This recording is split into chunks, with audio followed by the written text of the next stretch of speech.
go. I already tested the audio, so we're fine. Okay, and we are live. Hello everyone. This is Power Level BlockBlocks, accompanied by... I'm either going to be calling you Manuel or Scrubs. Like, probably just Manuel, because I'm going to go back and forth a lot. Either one works. But yeah, I haven't done this in a bit, but, like, this is just basically a trial run, and I'm probably going to listen to this, like, at work, to notice, or, like, play around with the audio. For sure, just because it was a $150 omnidirectional mic. With the model 2 on here. It better be fucking worth it. It better be fucking worth it. But yeah, we're just going to be talking about Magic. We thought we were going to cover topics, but you and I both agree that podcasts start with topics, but they always drift into something else. I guess we can just have like a theme for today rather than a topic. I wanted to go over your experience in like competitive and what we can like get from it, and maybe what we're gonna bring into like the next like competition if we ever go to one. Mm-hmm. Because I do plan to do that, which is like take a few of my friends who are like heavily into Magic, and just like see how far we get in a tourney like at Mox's. Yeah, sounds good. But yeah, we wanted to start with, okay, you bought some new cards, all right? If there's one thing that we have to like address about each of us, is that it's just that before we even meet, every single time we go like, hold on, I need to grab an order. I'm going to Mox's. You want to come? I just woke up. So is that a yes? Yeah, exactly. Okay, so I'm gonna go through like the. Go ahead. Those are the new ones right there. Yeah, let's see. God. He's looking at gate cards. It will always be surprising to me how many gates there are going to be in every fucking set after they were released. Like, for me, it was limited to like the dual color gates. I thought that was all you had to have, but no. In reality, you just go like, no, like there are more gates out there. You just gotta have 10. There's a gate for every single color and then some. Yeah, and it looks like there are some gates that just do like beneficial effects. Like, okay, Basilisk Gate is fucking ridiculous. That's the one I know you'd like. The power of the gates compel me. How much is the mana cost for that one, actually? 2. That is perfect. And it gives +X, +X? +X, and gates.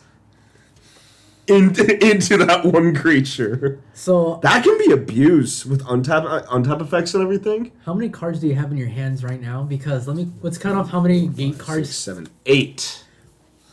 9, 10, 11, 12, 13, 14, 15, 16, 17, 18, 19, 21. There's enough for your entire mana base in a 60-card deck, just a heads up. And I'm glad that you put this into like an EDH format, just because that's honestly where gates belong. Hell, that's where Maze's End belongs.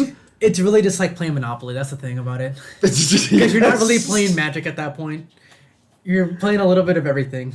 Well, and plus, like, it's way more interesting to play it that way, because, like, you can go Stompy, right? Yeah, like, but, like, again, like, who plays Magic to, like, be a buzzkill, or, like, to win, right? It's all about showing up these cool combos. Yeah, exactly. You thought about late at night at 1:30 in the morning. Well, there's, like, the two types of players. There's one that goes, like, look at this new combo that I have, and then there's the other, look at this new foil that I have. Yeah, that's true. I'm a little bit of both. I'm not Wait, gonna lie. is Nykthos a gate? Did I see Nykthos in there? Think so. No? Okay, yeah, just Nykthos lookalikes. Yeah.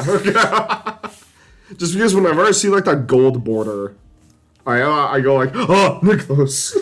Oh yeah. Yep. You just gotta love those.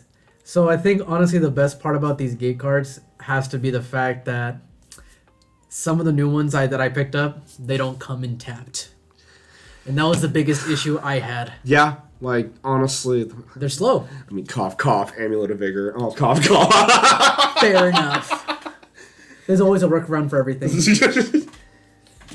I mean, while we're on that, like, oh my god, like, it took me such a long time to understand what that card did.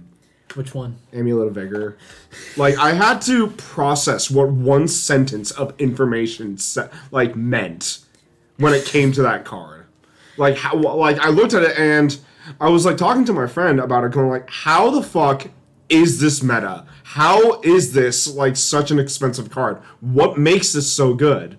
Then you start to think, it's the wording. Yeah, it's the wording and the ruling and what that makes it stupid. Like, I agree. Amulet of Vigor shouldn't be that like cheap of a card and have that powerful of an effect.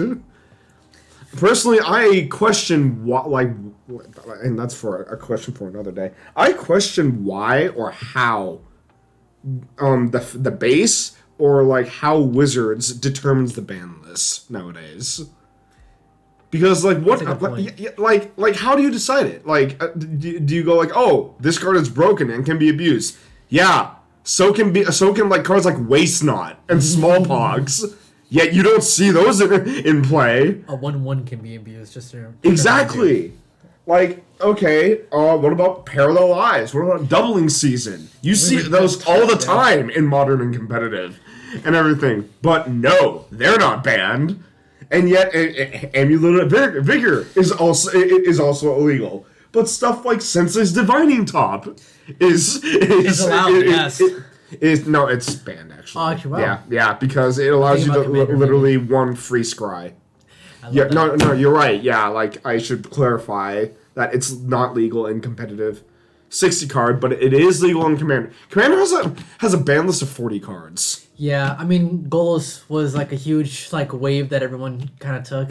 Mm-hmm. That was like like the thing with like Commander is that like it's your collection. It's your collection, and plus there are cards that are like just okay, yeah, no. Iona is a good example. Which one? What does Iona do? When she enters the field, your opponent can't play cards of the chosen color. Wow, so that just destroys your entire mana color if you're just mono-based. If your opponent is a mono-based color, Iona just goes like, fuck you. Literally just, fuck you. I come into play, and if you're not playing blue, fuck you. If you were lucky enough to play a counter spell that was devoid, I guess. Yeah, exactly. Or something. What would you be running? Yeah, that's you better have you better have like a Nevi disc on the field if you want to clear it. Exactly. You start using the abilities already on the board. Exactly. Yeah, and like Iona absolutely shits on like people in EDH when it's just kitchen top. EDH is always just about control. Exactly, and plus, like you said, let me show off this new card that I got. I got some Showcase. I got some Borderless. Yeah, because they were cheaper than the regular cards. Let me look at the second pile that you got, because like 1,000 Year Storm. My I had to. Red and blue. My rival absolutely fucking loves this card just because he goes like, I want a free storm every turn. Go ahead, do it. I dare you. I can. Like, 1,000 Year Storm is a very fitting name. Like, when it comes to this. This is like, whenever you cast an instant or sorcery, it gains storm, basically. I'll have to find out what planet has that 1,000 Year Storm, but it's out there. Yeah, Zephi, just, okay, I'm a human shaman, that's basically red-blue. Yeah, Weird Wizard, I am red-blue, the Weird Wizard. Galazeth Prismari, yep. Niv Mizzet and, like, Galazeth are just, like, contenders for, like, oh, yeah, we're red-blue. Damn, you got a lot of, like, red-blue legendaries in here. They kind of build it. They kind of just make it. Elemental Expressionist, yep. Magecraft is such a cool effect. I mean, if I really just want to be really done with this, I could just throw, like, Sisay, and just start tutoring everything out faster. Of course, Hypersonic Dragon, yeah. The dragon that just sits there and doesn't attack. He has presence. Literal presence. I'm here! And I'm ready to block! But let's talk about this one. You said you've never seen this kind of card? I haven't seen Octavia Living Pieces. How the hell? I haven't seen a lot of cards in Magic. How do you feel about Shark Typhoon? I haven't seen this. We're talking about Sharknado, the card. They really came out with Sharknado, the card. It's basically what you could sum this up to. This is... This is basically Metallurgic Summonings, except it's sharks. X amount of sharks, where X is the converted mana cost? Yeah, except in Metallurgic Summonings, it's a construct. And then I have this too, just to add extra fun whenever I cast. Oh boy. Imagine those two on the field right there. Dude, you're gonna be getting like shit tons of things when you play like even a 1 cost. It's like, so I play a 1 cost and I get 3 creatures. 3 creatures. The question is, are you playing Magecraft, or are you playing Storm, or are you playing tokens? Yes. I have enough mana for all of it. You only have 5 mana on the field. Don't worry, I'll get there. I'll sacrifice 30 goblins. Oh yeah, I forgot. They're Mystic Reflections too. So they're not actually goblins. Just to let you know. They're just goblins looking like Gazarev. Oh my gosh. That's really how it goes though. Yeah, it's just... So. But like, yeah, I'm like, and are these going to be going into an EDH, I'm guessing? Yes, this will be going into an EDH, but let's talk a little bit about 60 card, because that is what we came here to play. I mean, no, like, again, like, we're allowed to talk about anything goes. So, like, if we go on an EDH talk, fine. If we go 60 card, fine. I need to go grab some paper towels so I can blow my nose. It's all good. I'm going to read off this card real quick, because it's the one I thought was really fun. Decree of Annihilation. Remove all artifacts, creatures, lands, graveyards, and hands. So, imagine the entire board, your graveyard, and your hand just exiled. And I think one thing I should do is, like, put the laptop in the middle, because I do have Gatherer up. What is that? Gatherer is the website that you use to, like, look up cards and everything. Okay. Oh, we can start reading off like the abilities or something like that? So that people can see what we are looking up. Ah, nice. And don't worry, it is streaming, but like, yeah, that's what I have it up. That's why I have it up. So as you can tell, if I window this, there we go. Let's see. No, let's see. I need to make it visible first. There we go. Come on. There we go. So as you can tell, Gather will be right there. You can see it. If I full screen it, they'll be able to see it too. Nice, I like that. All right. We'll keep this up for now. Gotta see a little bit of the movie magic. But yeah, plus like Streamlabs is... I don't want to say it's easy to work with, because trust me, it has its problems. Like, but like it's, you have to keep it really basic and simple if you want it to work, like on like a laptop or just a PC in general. Yes. Nothing too complicated. Allow cookies. Right. Yeah, but yeah, we're just gonna have Gather up just in case like we need to look up cards such as Decree of Annihilation. Or maybe yet. I just thought that was a nasty card. Oh, I know it. Decree of Annihilation. There we go. There we go. So imagine that right there, just for 10. But if we're playing red-blue, that shouldn't really be a problem. Honestly, if you're playing EDH... If you're playing red-blue, you go like, what cost? What cost? I thought I played these things. Remove all artifacts, creatures, grants. Yeah. God. It's just like, no matter what you do with it, it's like... It's gonna do something. It's definitely something if you're falling behind. You better fucking counter this. Otherwise, it's something bad's gonna happen. Starts casting Stifle just to stop the cycling. Okay, so my question is what is your win con around Decree of Annihilation? Because, again, it is a mutually assured destruction here. That is true. So, one thing about this is that I'm always pinging things. I'm always putting my graveyard back into my library with this deck as well. So technically, I'm not really losing much besides my hand, and I'm always going to be having a bag of holding out in the field. So I'm going to be discarding my hand anyways. Yeah, that's true. Okay, let's And I'll just sacrifice chat it from my phone. in response. And yeah, like the reason why I ask is because like people always tend to forget that like, oh yeah, I have this card, but like there we go. Yeah, just in case there's some activity because I can't see chat from this. But like anyways, so I had a friend once by the name of Trevor, who by had I mean like I don't really talk to him anymore, but like Okay. he was what you call I keep forgetting like the types where.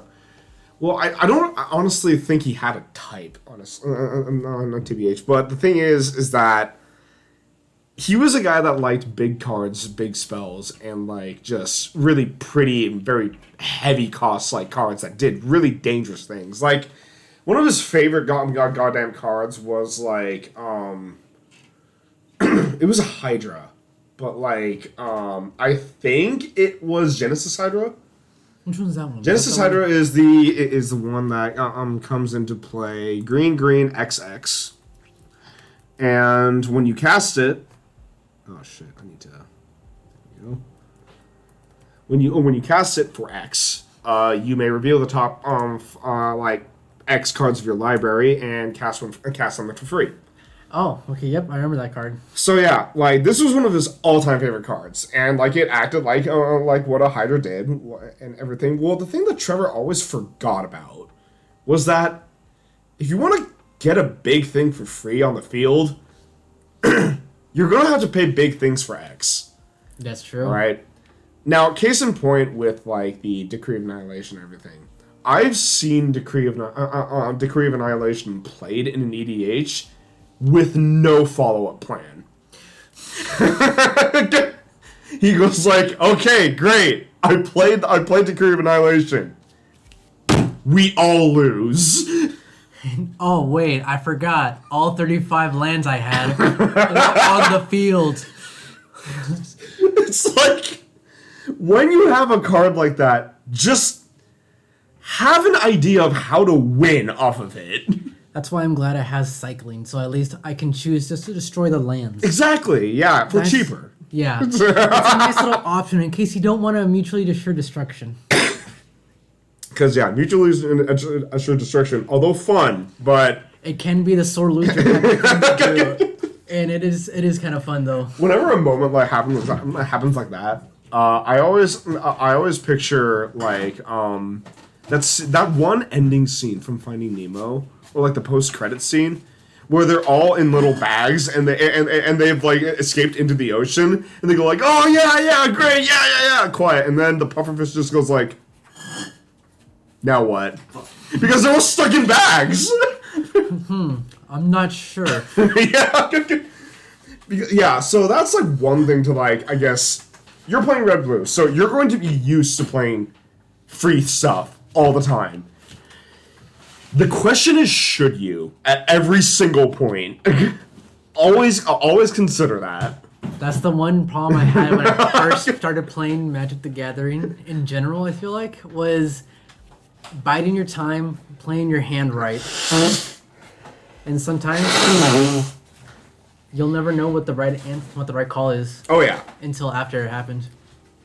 It honestly grabs like a quote from like how much of Fairy Tale have you watched? I'm near the end. You near the end, so that's already more than me. I'm stuck on Adolis. Yeah, which is really far back. Yeah. One of my favorite quotes applies to this situation when Guildarts is testing Natsu for his progression test. Yes. I think. It is easy to take out your sword against a tough opponent, but it takes an absolute I don't remember the quote exactly. An absolute Chad We'll go with that. To sheathe their sword when it's already unleashed. True. So it's just like you can have a really powerful spell, but if you hold on to it, you might be able to use it at a better time. Gotta show some restraint. Yeah, exactly. Like I guess a good card to like come out with this in terms of I come into Furious Nose. Oh, did you want more, Vince? I have more.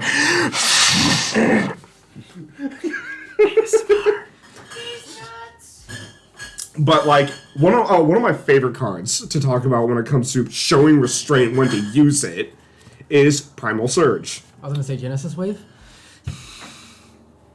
It's good that you know what Genesis Wave is because you are going to enjoy the fucking hell out of this card. Primal Surge. Primal Surge. Go ahead and read what that does. So. Read it out loud. Read it out loud. Child, I will end you. Come over here. Come over. For 2 green mana. Also, I love you, Vince. Yeah, go ahead. No worries. Exile a top card of your library. If it's a permanent card, you may put it onto the battlefield. If you do, repeat the process. Nice, as long as you don't pull a sorcery instant. Now, if you only had a playset of this. So, my friend who told me about this card is an absolute, like, I did a podcast on it once before, but he just didn't have time to, schedule more and everything. He is aware I got the idea for Selvala EDH. Okay? He has built over, I think, 200 Commander decks. Like, he is who I go to for Commander advice. Alright, well, the thing about Primal Surge is that it's a sorcery, and it goes like, it only cares if it's a permanent card. So what if you build an EDH deck with nothing but creatures and lands? And yeah, that all have effects when they enter the battlefield or tap. And this is the only sorcery you have. You might end up having to draw yourself out. You better have some stuff that gives your shit haste and everything, and win that turn. Because you deck out next turn. Yeah. Because you're gonna have to repeat that process too. And like this is all right and all and everything to play like in a multicolored EDH and everything, but the thing is that again you need to know when to use it. If they have like one fog or something, it's over. It's over. You lose next turn. I mean, a couple board wipes honestly could just do it. Exactly. Yeah. That's why you need to like have something set up or like have your deck. Literally, he built around Primal Surge. Here's one thing too: never underestimate the power of 3 untapped blue mana. Never underestimate like a blue land on the field. Fair point, honestly. Days is a card. Which one's Days? Days is...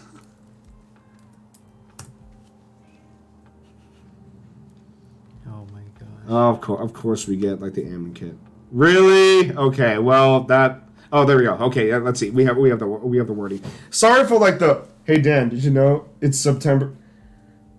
Yes. What do you mean? What do you mean about that? Okay. Let's see. I can't watch notifications because I'm working off of one monitor, but I am on Stream Manager, so hopefully I can see that. Look at your DMs. Oh, okay. My DMs or Discord? Ah. Oh, interesting. Okay. Discord, sorry, gotcha. This is the perfect time to be pushing subs. Yeah, that's why I'm going to try to like push for like more streaming, honestly. So yeah, I will keep that in mind. Thank you. But yeah, Days is technically it's a counterspell if you have one land on the field. Yeah. So if you go like I play a blue and you have a Days in hand, that's a counterspell you can play for 1 mana. If you haven't played a land, you could just tap it, return it. Actually, no, just tap it, return it, use the mana for something else. If there's one thing that I really hate Wizard for doing, it's giving out free counterspells. Yeah, like, Days shouldn't be a thing. Force of Negation shouldn't be a thing. Pact of Negation shouldn't be a thing. Literally everything that builds the brunt of fucking legacy and vintage shouldn't be a thing. Coming from the person who has ginger taxes. Okay, we're going to talk about that later. Counter what? The first fact? I've mentioned this several fucking times. I do not feel good when I play that deck. He's over here talking about free counter spells. Yes, I sound like a fucking hypocrite right now. I hate fucking blue, but I have the absolute most meanest blue deck in my arsenal at this time. It's honestly pretty scary. Yeah, and literally, the point of it is just, it's a reminder to anybody who tries to play blue. This is why you shouldn't play blue. Look at that. Thank you very much, Vince. Allow me to return the favor next time I catch you on stream. Let's see. I need to... Well. Hey, what's going on? Hey. Hi there. Yeah, we're just doing a Magic podcast. Nice haircut. Thanks. I got your founder badge. Yay! I can't see. Somebody else here? Huh? Mitch? Yeah. Oh. Mitch is here. Yeah. I got your founder badge. I can't see it on here. God damn it. Okay, let's see. I got your founder badge. Let's see. Victor Let's see. Let's see. I guess I haven't designed one yet. I'll get on that later. But yeah, thank you very much. Thank you very much, Vince. I swear to God, no, it's fine. I got it right here. I just thought I had like an like emoji for that or something. Okay, but anyways, yeah, like blue should be like God. I can rant on and on about how much blue shouldn't exist, but we both know that that's not going to end if I go on that. I'm gonna be lurking while I work on WCA. All right, yeah, no problem. Thank you. Let's see. How dare you? Thinking the ice is the best card ever. Thinking the ice is the best card ever. Imagine just playing just like you would. Okay, so the story behind that, okay, is that I had a deck once that was it red blue or just blue? It was just blue. Just blue, yeah. Yep. Trampoline, right? Yep. Yeah. So the deck was called Trampoline with the W. TWAMPOLINE. All right, and it revolved around one card. Thing in the Ice. God knows that I fucking love this card, but not enough to keep it. Thing in the... There we go. I'm just going to type thing at the... Does not continue. Thing... Is it called? What? It capitalizes the I? Okay, sure, whatever. Oh, yes, and it shows the transformation, too. Let's see. Okay, so, Thing in the Ice. I fucking love this card. I really do. But the thing is that and again, as soon as I fucking say I have like the meanest blue for deck ever, I go like, I show fucking this, and I say it's a good card. Thing in the Ice is, it starts out as a defender, a 0/4. Okay, it starts out with little 4 ice counters on it. Okay, well, whenever you play an instant or sorcery, you get to remove an ice counter off of it. That means if you play 4 instants or sorceries, it transforms. And it transforms into something really dirty. Which is the Awoken Horror, which is basically if Nessie woke up. The best part is that just for transforming, everything gets bounced that is not a horror creature. I'm sorry, only creatures get bounced. I feel, yeah, like, the work order for that door hasn't... But yeah, not only do you get, like, a big fucking creature on the field, you bounce everything else back to hand. It's like... What's not to love about that card? Ooh, Scourge of the Fleets is a nice one. It's basically Thing in the Ice. Stop looking at the Leviathans and Octopuses and Squids and everything. Like, next moment, you're going to be looking at Ula's Temple, like Jacob, and go like, oh, free Leviathan, oh, free Kraken, oh, free Octopus. Don't tempt me for good times. Squid But slots. yeah, the reason why this card comes up is I built a deck around this, completely revolving around Thing in the Ice. The thing is, I'm not a blue player, and I decided to just give it to Manuel because I wasn't going to play it, and he went off on this deck. He studied how to make it better. He tried to figure out how to like just abuse it more than I ever could. And like, do you have it today? Like, I don't have it. Damn it. Okay, well, go ahead and talk about it. So it went through a couple different transitions through its development. Right now, it is basically what Daniel said. I have to look at it, Willow's Temple, because I did not hear it. I've never heard of that. Because now it is basically a thing in the ice and Scourge of the Fleets with a Soul Foundry. All right, now we gotta look up Christopher Ula's Temple, because... No worries. While you're doing that, I'll go for the many phases. After the trampoline phase, I started thinking about, what if I just stopped all of their creatures instead of just bouncing them? I just bounce whatever I wanted to. And the thing about it, though, was this, is that from trampoline, it went from red light, green light. Because there was a card, Exhaustion. Nothing untaps on the next on your opponent's upkeep. I forgot I added that in there. That's Jesus. what gave me the idea for that. That's what gave me the idea for that. Then I thought, that's too many themes to go around. Tapping, untapping, enchantments versus instants and sorceries. Because Thing in the Ice only cares about instances or sorceries, not enchantments. Yeah, nothing else. And that's what basically the tapping abilities were all based off of, enchantments. Which, it works. It really does, because, like... A lot of things that, like, people that are, like, new to Magic and everything tend to forget is that there are multiple ways to win. There are multiple ways to just, like, funnel your opponent and just make sure that they play your way, hence blue. Okay, why is Christopher Ula's Temple, like, 3.5 stars? That's offensive, okay? That's wrong. Technically, it does take a few turns to, like, get online, but, like, But, like, the thing is that, like, I'm glad you, like, approached it that way, just because, like, if they don't have mana to cast anything, they can't play the game. It's essentially what I was trying to do. Yeah, and plus, like, Exhaust played at the right time buys you a turn. Because, like, they're not going to untap their lands next turn. That means they can't play anything. If they have creatures on the field, they have to attack with those. Remember, it's always nice to start just going for the win when you know you're within reach of it. But at the same time, it's always going back to that one rule we talked about, restraint. Yeah, exactly. Like, and I feel like that you started, like, learning from that point, because, like... I wanted to crack the ice so bad that I kept playing every single card in my hand. Well, I guess a good example is, what do you do when you see 2 blue open blue mana? You tapped them.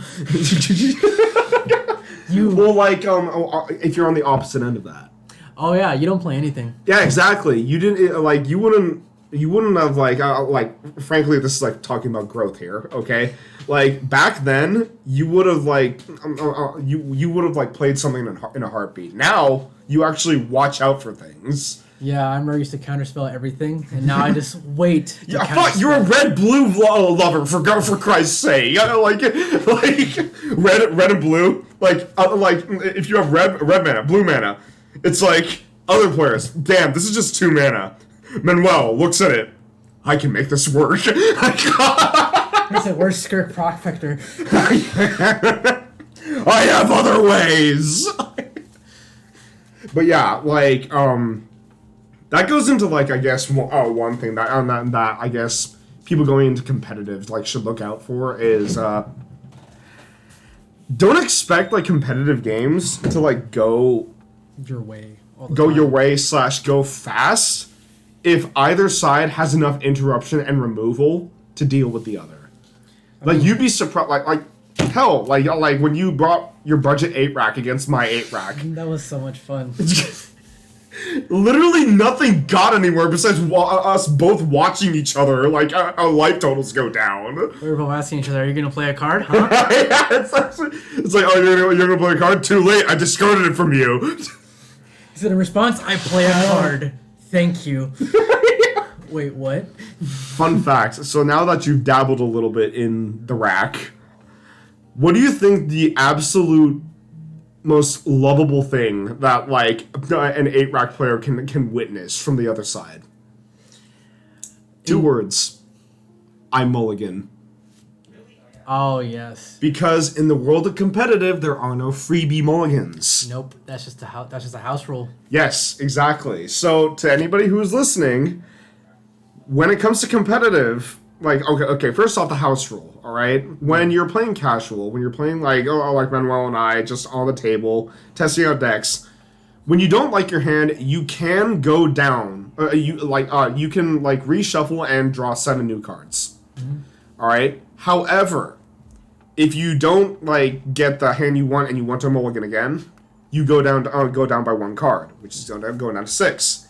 In competitive, there is no free hand. You could probably agree upon it, but that's really up to them too. Even then, the judge will call you out on it and go like, who authorized this? He said, the players. Us. So, but the absolute most greatest thing an 8-rack player can hear is, I mulligan. It's just like, great, that's 1 card less for me to deal with. You want to know the absolute worst card I can see turn 1 is? What? Reliquary Tower. Hey, there you go. No maximum hand size. And they just draw out the ass and go like, great, I'm gonna have to make you discard faster than you can draw. But yeah, it's the little things that you start to like notice as like you play through like you had your first witness with competitive, like you've already had like experience like growing as a player. Like for me, honestly, one thing that like came to fruition is it took me a while for me to realize low curve isn't that bad. It isn't that bad. Like you can work with low curve. Like frankly, I like low curve decks nowadays. It's a lot faster. I fucking main 8-rack. Like I can get my entire deck running up and going on turn 3, if I get land drops, of course. Yes, I'm like the complete opposite to like some friends of mine that are like Timmies, who are like green stompy is the best or big creatures are the best. Fucking Jacob. Jacob is a Timmy player. It's all about the spike, honestly, for me. Yeah, exactly. Like and concepts. Yeah, there are different styles, and plus like honestly, I feel like you would like Storm in Modern. What do you mean Storm in Modern? So do you know the mechanic Storm, first of all? Yeah, you play a card and you can copy it for however many instances of sorceries. If it has Storm, then you can repeat it for the last few hundred spells you played that turn, okay? But the thing is, it revolves around managing your resources, untapping the right things, and making sure that like you keep cycling and drawing and like going through your deck. A good modern like Storm deck is on par with like eggs in terms of like solitaire. Yeah. It's just like I draw, I draw, I untap, I draw, I untap, I draw, I untap, I draw, I untap. Grapeshot for 20. And they triggered all at once. Yeah, so I'm just gonna look at Grapeshot really quick because it is the staple or like a very good card to like start off with if you're building up. Oh my god! Okay, it's right there actually. There we go. Yes. Yeah. Good eye. Good eye. Grapeshot deals 1 damage to any target with Storm. That's a beautiful card. Stark Prospector is wonderful in this deck. I mean, like, I'm sorry, Goblin Electromancer, or like anything that reduces instants and sorceries and costs and shit. I've seen people win off of Gutter Snipe in a Storm deck. Gutter Snipe is so nice. Just because, like, again, like you're. I'm a big fan of. You have like a taste for like honestly a lot of the colors I've seen recently, but you tend to favor red blue. I really but do. You have dabbled in the black control, and you can't get enough, can't you? So, speaking of black control, let's talk about an enchantment I picked up recently. Retreat to Hagra, yeah. So, which deck are you planning on putting on Retreat to Hagra in? So that one's gonna be for. Actually, it's gonna be for the gates. I'm gonna make a 60 card gate deck. I'm gonna try to at least. And I just want to play this as like my main way of like just staying in the game. Okay, question: how many lands are you gonna run in the 60 card deck? All 21 gates. It's gonna be a very uphill battle, honestly. So, okay, my thoughts are immediately: you better have a bunch of stall mechanics. Yeah. Fogs. Like, wraths, you name it. I'm going to try to start exiling stuff. That's the thing. I don't want them ever coming back. Supreme Verdict? Yes. I don't want there to be a chance that the opponent could ever bring back something that I just got rid of last turn. Supremer. Supreme Verdict. Yes, Triple Fog is a great way to play. Oh, it's just destroy all creatures, not exile all creatures. Whatever. But like, it can't be countered. Play a legendary creature and start playing Urza's Ruinous Blast. It's actually funny that you bring this up because there's this deck that saw Modern for a little. Ooh, nice, Damien. Yeah. There's this deck that I saw play in Modern once on like YouTube or something that basically revolved around one mechanic, which was Door to Nothingness. I love that. Okay, guess what the other? Let's see, 20 cards were when it came to this deck. Nothing but Wraths and Fogs. I mean, sometimes that's kind of what you got to do, right? Until what? Nothing but Wraths and Fogs and removal. Until you draw the second coming of the sun, right? The coming of the second sun? And approach of the second sun, yeah. That's what it is, yes. For your guys' information, Door to Nothingness is I can only say gimmicky card. You gotta jump for a lot of hoops to make sure it stays on the board. For one turn, if you're unlucky enough to not untap Literally, it. the deck just revolved around protecting Door to Nothingness and protecting your side of the field from creatures. Really basic, really straightforward, because all you have to do is just play land every turn. Yes, the land base was like more than like your fucking house, but like if you play gates. But yeah, honestly, shock lands, check lands. What is it? The one that also reveals. Yeah, but like like those types of lands. I forgot, Fast or like lands, slow lands, or the dual lands that you can flip. Yeah, that's right. I think not modular, but. Literally, you just play a land every turn that can top for more than one color, and then you go like, oh, I have 10 mana. Doesn't seem hard, right? Until you realize, wait, the opponent is trying to win too. Yeah, exactly. It's just like, that's why the other 20 fucking cards in Door to Nothingness are just like, okay, no, Path to Exile, no, Counterspell, no, Wrap the Board, Supreme Verdict. It's just... So that was like the one thing I did notice actually at the competitive level was the fact that I had my own strategy, yes, I had my own combos, yes, but so does everyone else. Yeah, like the one that makes another rule in competitive is don't expect for things to go your way. Like you already mentioned it before. Yeah. So it's good that you learned that because like that's why I emphasize this so much. Interruption, removal, it wins games. Competitive 8-rack turn 1 would be like what, a duress? Oh, Thoughtseize. Thoughtseize, exactly. Give me your hand. Let me see. Yeah, turn 1 Thoughtseize has got to be one of my all-time favorite plays for like 8-rack or turn 1. That was my very first game was a turn 1 Thoughtseize. That was. You know what's even ruder? Turn 1 Thoughtseize into Surgical Extraction. Yeah, thankfully it was not that. And it costs 1 mana and 4 life. They were playing a shock deck. Yeah, and I'm guessing like Death Shadow or something. It didn't come up yet because they had killed me already before that. Yeah, and that was the saddest part. Yeah, the thing is that one thing that I can respect about competitive is that you will always be encountering other decks. I'm always impressed. Yeah. Yeah, and like even when you lose, like hopefully your opponent is like not a sore loser or not sore winner. Yeah. Here's the thing too is that people will spend money for these kinds of tournaments too. So just be prepared to see a card that costs $200. I'm sorry, Ragavan.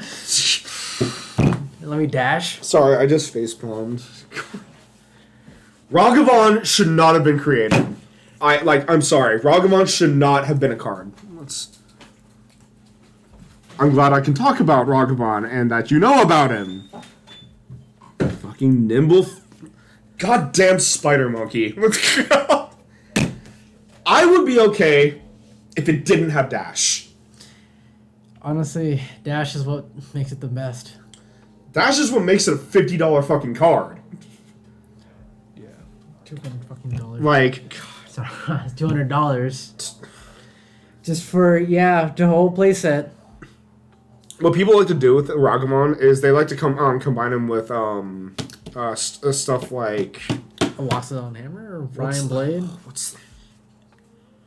There's a Goblin that comes into play. Goblin Guide. Which one's that one do? It's a 2/2 hasty that allows your opponent to reveal the top card of their library, and if it's a land card, they can play it. But if it's not a land card, nothing happens. But Ragavon fixes that. Okay, I see. Okay, that's terrible. Yeah. And they're both 1 fucking drops.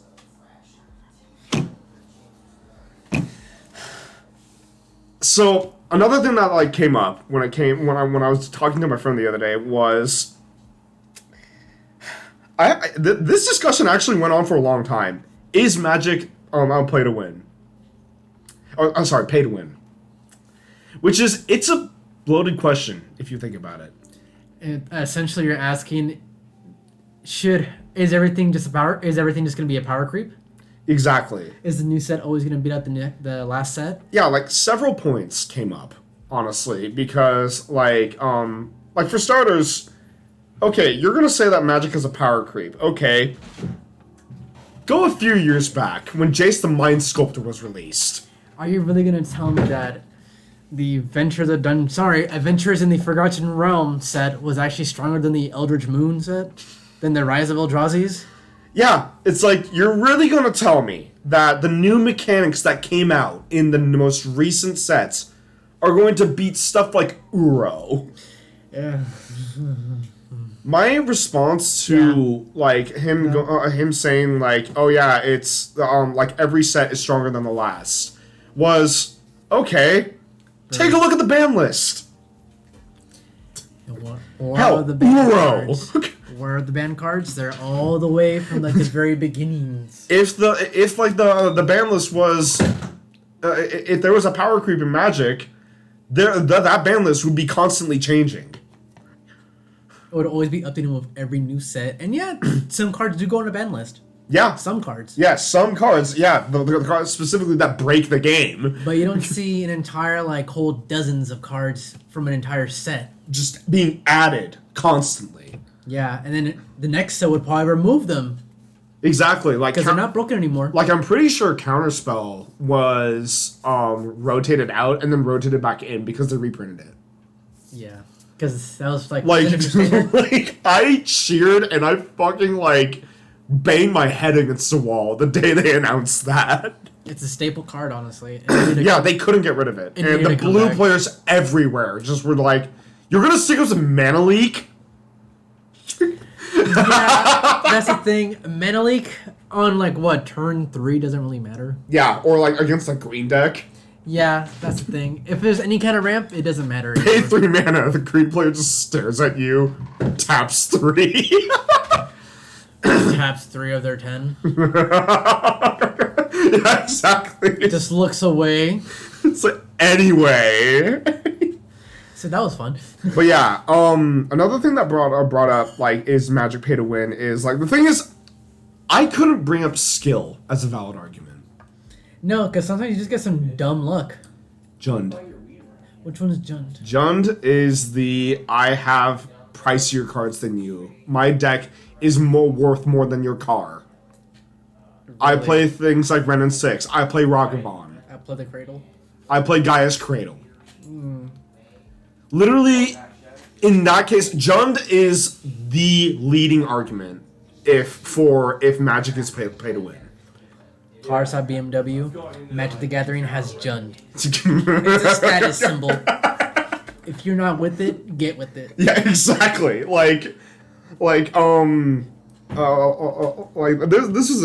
was a joke that I kept on throwing at you, where it's just normal decks, how they establish presence. Okay, I have a lot of land, a lot of creatures, and a lot of enchantments. What do you have? Jund. Literally, stares at you, twitches their eye. Value!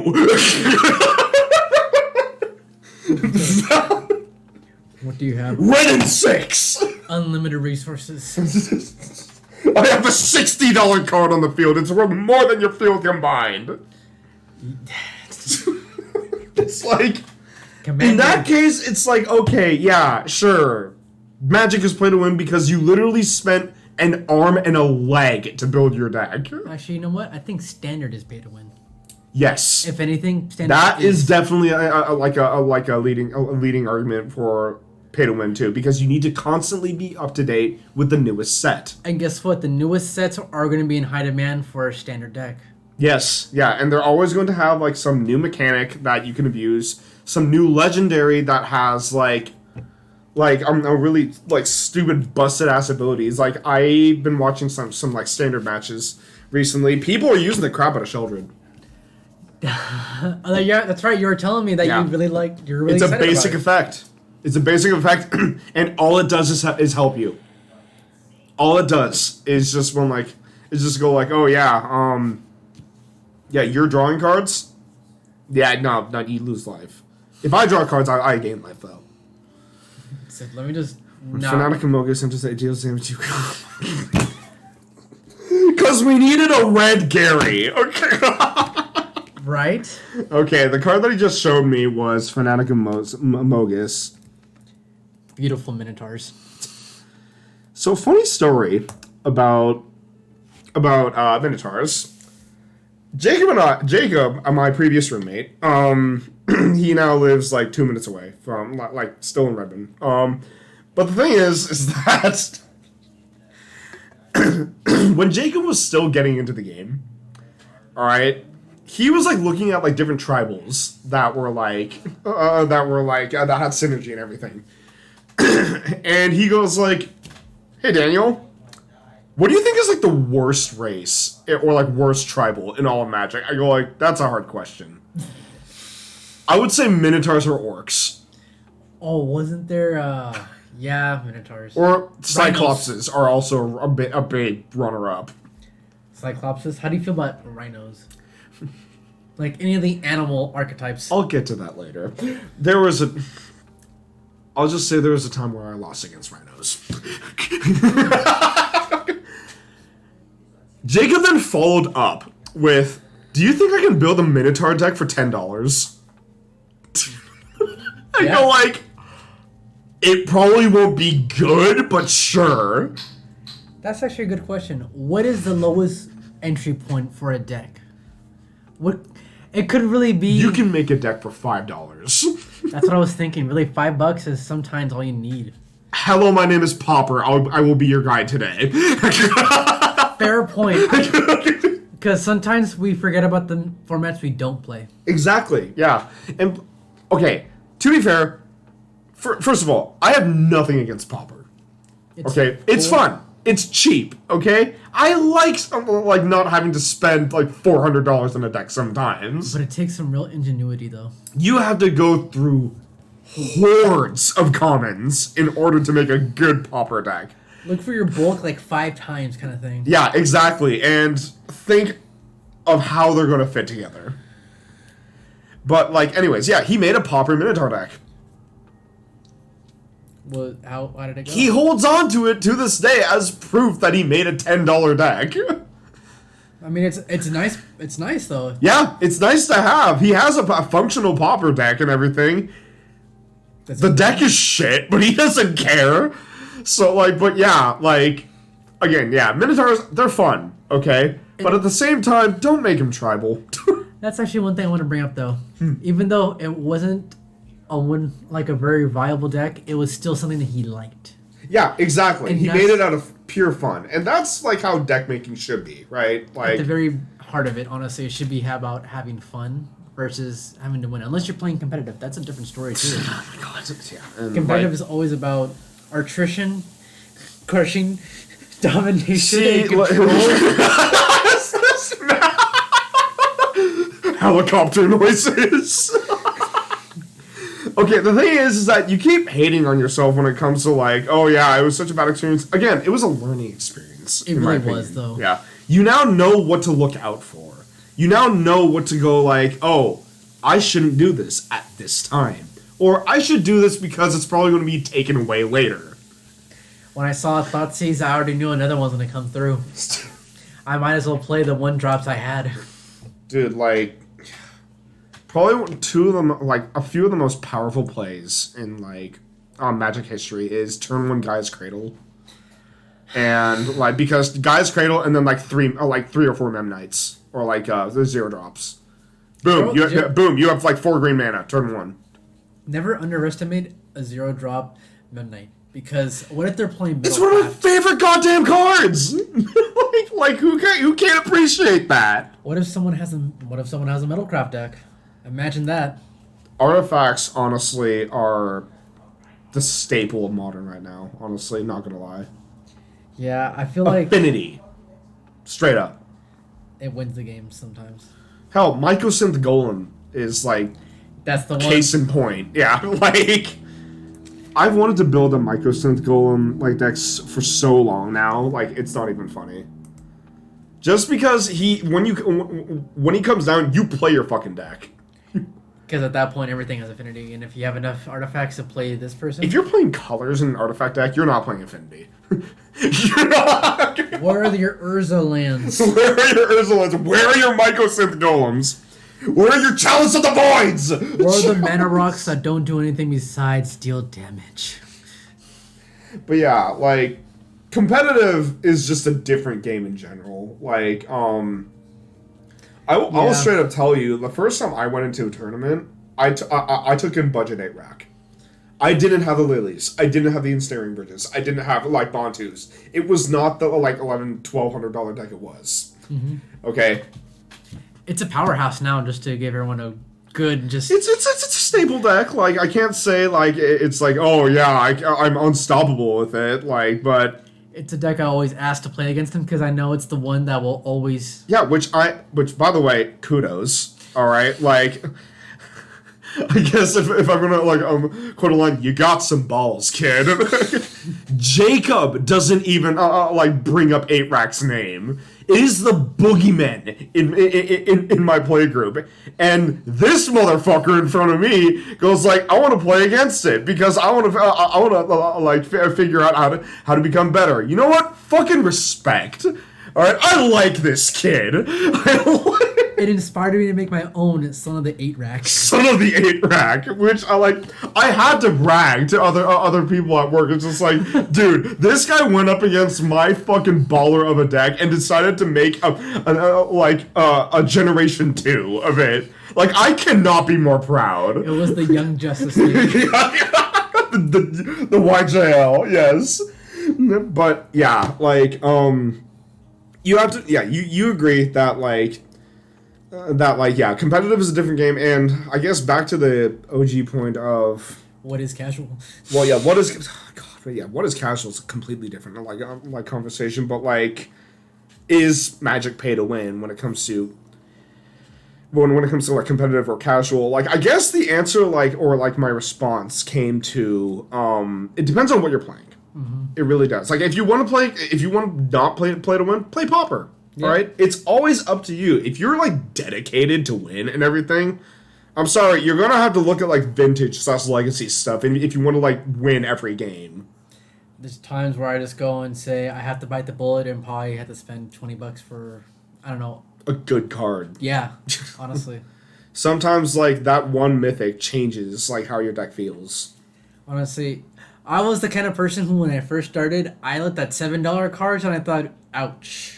$7, and I see $200. Which the thing is, that's the natural response. It's like, okay, $7 for a card. It's like, why would I want to pay that for just a card game? Mm-hmm. Which, like, again, I don't blame you for thinking that because, again, you're following my path. I was back in the day where I would only build decks out of the stuff that I had.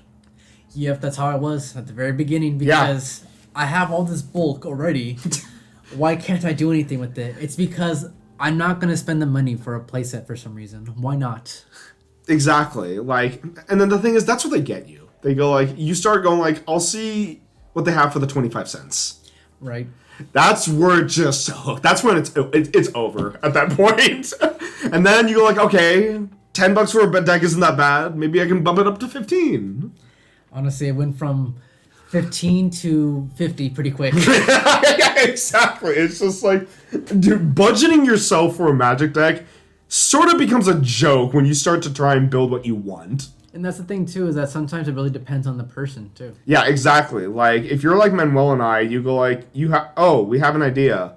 I'll save up a little bit of money. Yeah, I'll save up a little bit of money, or like I'll bite the bullet and I'll just pay the costs and everything. But the thing is, yeah, we weren't like that like originally. We originally were just like, oh yeah, I'm going to use what I have on hand and see how it goes. Well, we quickly learned that that's not how you win. No, it's not. And like, if we're being completely honest with ourselves, winning's fun.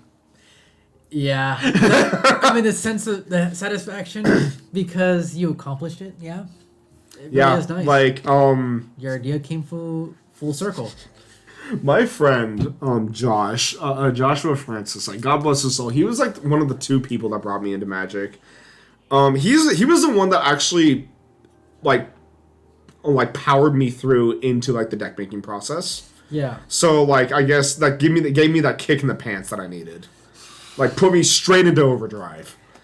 Okay, like Josh, if you ever look back on this video, like I have you to thank for creating this monster. Okay. Thank you. Thank Josh. you. For I found my destiny. But like anyways, Josh prided himself in the decks that he used in order to beat me when I was still starting out.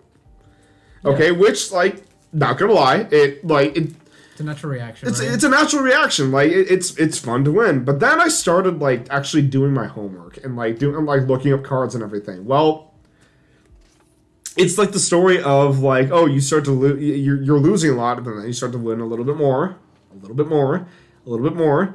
Well, it got to the point where it's just like, okay, I'm winning every match against Josh. It's just like, and he goes like, yeah, you're officially like at that point where like you have better decks than me. Like, good job. Like, you made it. Except there was something in my mind that said, I want more. That's where it all fell to shit. Like, then you started going on the competitive circuit. Yeah, that's when it's like that's when it started like the bigger fish.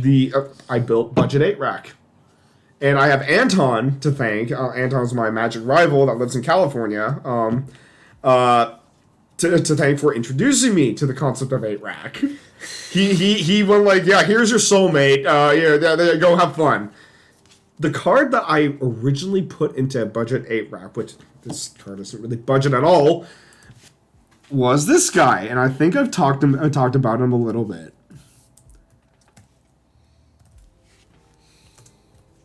Phyrexian Obliterator. This isn't a budget card. This is like a $20, $30 card at tops. Okay? That many permanents. Wow. That many permanents. For those watching, or those who will be watching, I am a big fan of black control. Phyrexian Obliterator is the definition of black control. It punishes and punishes. It punishes for you doing stuff. So you're trying to block? Good thing I have trample. Good thing I have trample. By the way, sack your field. So those lands you have? Yeah. Yeah, bye-bye. It doesn't say non-land permanents. By the way, that's not even an Annihilator effect. You can give it Annihilator. And you start sacrificing more.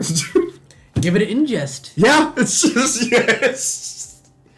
But yeah, like, I guess to the OG point of, like, I keep saying original point when honestly there is no point at all. It's just bouncing back and forth. Yeah, paying to win, it's like, at first you go like, okay, I don't need to pay to win. I have skill. I can like combine a bunch of cards in order to like win and everything. And in some cases that's true. Pauper Auras is honestly really good. Like 2-drop pacifism for 25 cents. It's like it saves games sometimes. Just making a creature like flowers. It's almost asking like, why would you not? Yeah, why would you not? Exactly. Like Temporal Isolation is one of my favorite Pauper like aura cards. It's just like, hey, you have Shadow. By the way, you can't do anything to anybody. Okay. I guess I'll stop. You can't interact. You can't do anything. It's just you're in a timeout. Do I play the game? No. Yeah. But yeah, like one thing that you've begun to realize when it comes to like competitive Magic and such is that you're going to be seeing pricey fields no matter what. Like even like Grixis Delve nowadays, it's like okay, their win con is like the Angler, like Gurmaz's Angler or something. It's like a 6-drop with Delve. That comes in as like a 4/5. Nice, I like that. Okay. Yeah, it's like a 1-drop after you delve 6 cards. I mean, you could just get those cards back later. I already know where this is fucking headed. It's just the rhythm of the wild. So he just gave me a bunch of cards can combine together. Stalking Vengeance, Skullsback Marauders, Flair of the Hatebound. This just sounds like an angry fucking like ETB like deal damage. Yeah. One of them, the name of it? Right. Riot Gruel. Honestly, in my opinion, the MVP is Domri. Yeah. Because he goes like, hey, you get creatures. Hey, you also get everything when you ult me. Domri. Really? Really? You need me to add like the fucking... That's, No, me really. Chaos Bringer, right? No, Domri Raid. Yeah. Yeah, Domri Raid. There we go. Yeah, I love his splash art on this card. It's just like let's go on an adventure. Let's go. Wild Boars. Welcome to Jumanji. Domri Raid the Safari Leader. Yeah, that -2 is dirty. I love it. Like, just like hey, I have a big creature. Hey, wanna fight? Do you? Do you? Guess what? You're going to. This -2 says you do. Yeah, it's just like you have Galta on the field. They have like a measly 1/1 goblin. It's like, hey, you want to fight? Not particularly. No. Boom. Too late. Obliterated. Yeah. So actually, good point. Of having Domri in your deck. Domri is an example, in my opinion, of a cheap card that you can totally abuse to make it good. I mean... It's like $1.49, right? Yeah. Mm-hmm. Honestly, it doesn't matter if it dies because it's already at 3. Domri is a good Planeswalker for its costs. Like, you can build cheap and still have a decent deck. Hence, going against pay to win. Honestly, I'm always the type of person who would always want to try to find cheaper cards. I will definitely grab, what is it? Good condition versus a nearly mint? Oh, yeah, exactly. It's just like... Dude, I will go for EG if I have to. The card can be like scratched down the middle and I won't care. If it's playable. If it's playable, I can buy it. If I can look up the name of the card and read what it does, I think it's playable. Don't mind the big coffee stain in the middle. Like hell, I think I showed you Garruk Wild Speaker, and like you like that for being the cheapest Garruk card. Yeah. Like it's like untapping lands is good. I mean, you can't beat that kind of effect. Garruk Wild. There we go. One of my all-time favorite Garruk Planeswalker. Just because that +1 is absolutely amazing. I need to build like a Nykthos deck with this guy. That's actually in my gate deck. Because untapping gates is really nice, especially Maze's End. That's also why I have Urban Burgeoning in there too. Each upkeep, I untap my land that is enchanted. You can type up cards that you want to look up too. Sorry. No worries. Let's try that. Yeah, Urban Burgeoning is a nice card, just honestly for any green deck. It's a 1-drop. It's Pauper, 25 cents. Look at it. It's just enchanted land. It has untap this land during each other player's untap step. You know what people like to play with, like lands with Urban Burgeoning? Flashcards. You will always have that land during your opponent's phase. I mean, yeah, that's Side note, God, speaking of Flash, I still can't believe Alex had a Snapcaster Mage in his collection. Just a $60 card lying in his collection. Just like, oh yeah, I have this. I go, dude, that's a deck. That's already an idea right there. Yeah. Yeah, that's literally an idea that you can like put into fruition and like actually have a decent chance.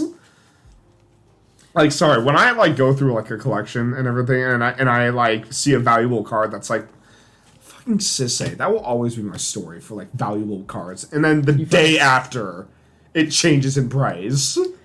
Oh, really? Is that what happened? So okay, I don't know if I told you the story, but I think you have once. Yeah, Captain Sisay, the 4-drop that allows you to tap and search your deck for a legendary card. Start bringing out other commanders, right? I'm gonna run to Safeway. You guys want anything? I think I'm good. Grab some milk. Yeah, stuff to drink, I guess. Yeah. All right. Sweet. Did you need my card? Nope. Sweet. Okay. Thanks. That was Damien, our roommate. But yeah. So basically, yeah, legendary. Let's bring it up actually because I think it's legendary creature.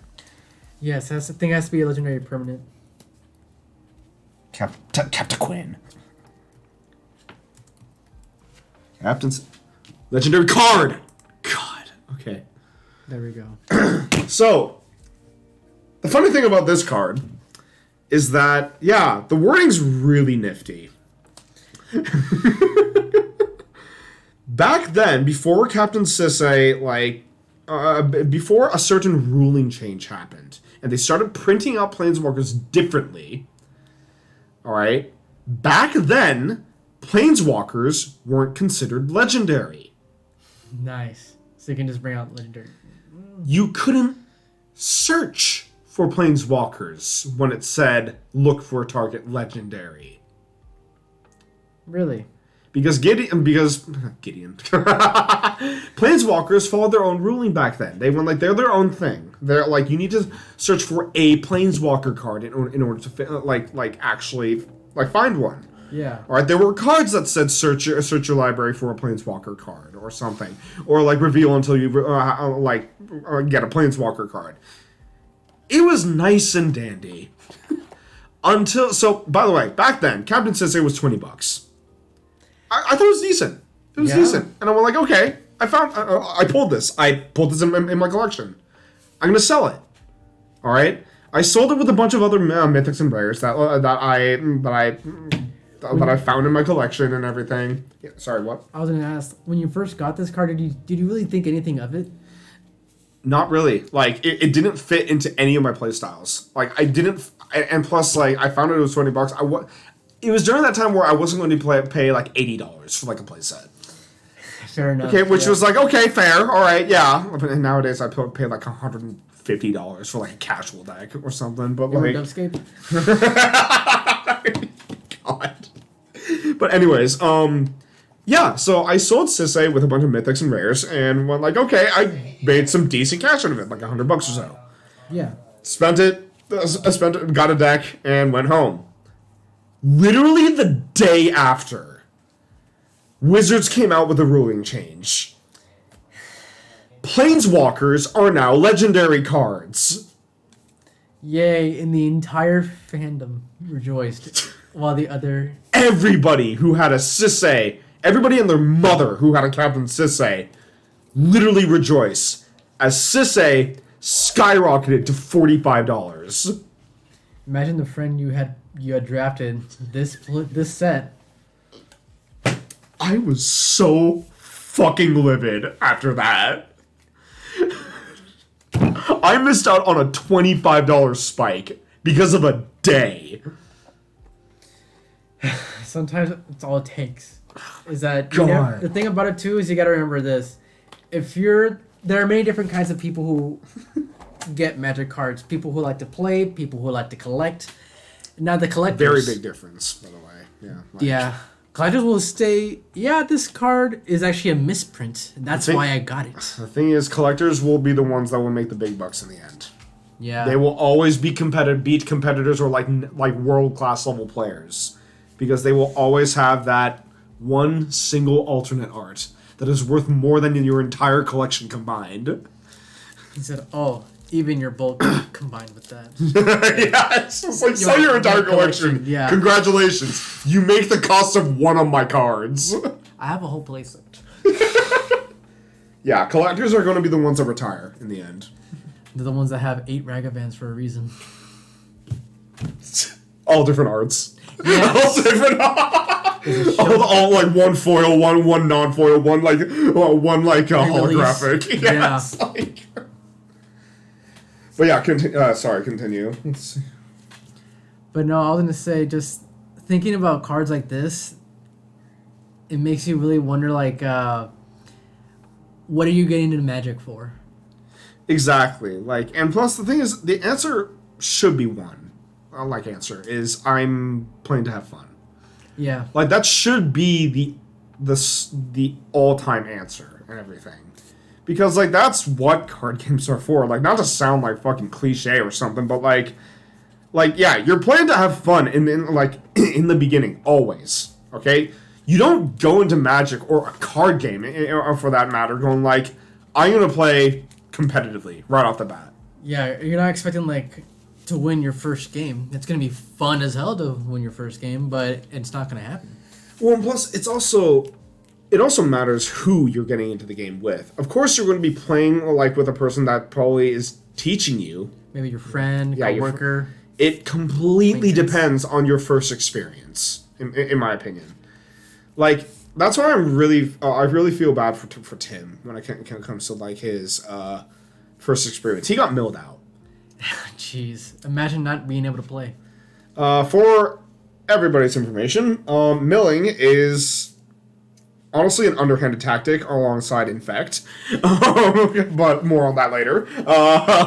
That involves literally putting your cards from your opponent's library into their graveyard. If you don't have a graveyard a library to pull from, you lose. Unless another card says otherwise. Cough, cough. Laboratory Maniac. Okay. What is that one card that once it goes in the graveyard, it brings your entire life? Gaia's... Yeah, it's Gaia's something. Gaia's Blessing, I think? Yes, I believe so. Let's look it up actually real quick.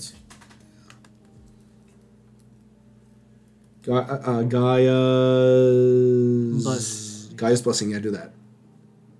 Yep. Yep. Yeah, so yeah, unless you have a Gaia's Blessing surprisingly in there. And how much is the card again? It's like, honestly, I think it's like $1.29. It's not that bad. It's Okay. like, just because it's very situational. Just like, hey, if I'm going against a mill deck, my time is finally come. Most people won't have this in the sideboards because you're not going to be going against mill that often in a competitive deck. And plus, like, yeah, like Setting, for starters, for beginners, they won't know what's gonna hit them. You can't tech around something you don't know. Exactly. Yeah, and not a lot of people are like in the beginning are gonna go like, oh, I'm gonna research how to defeat this. No, when you play mill, I'm sorry, if you're a mill player, you know what you're getting into. So here's one that almost made me want to quit entirely. I don't think I ever told you about this. What is this? Where is he? I just saw him. Yeah. Norin, yes.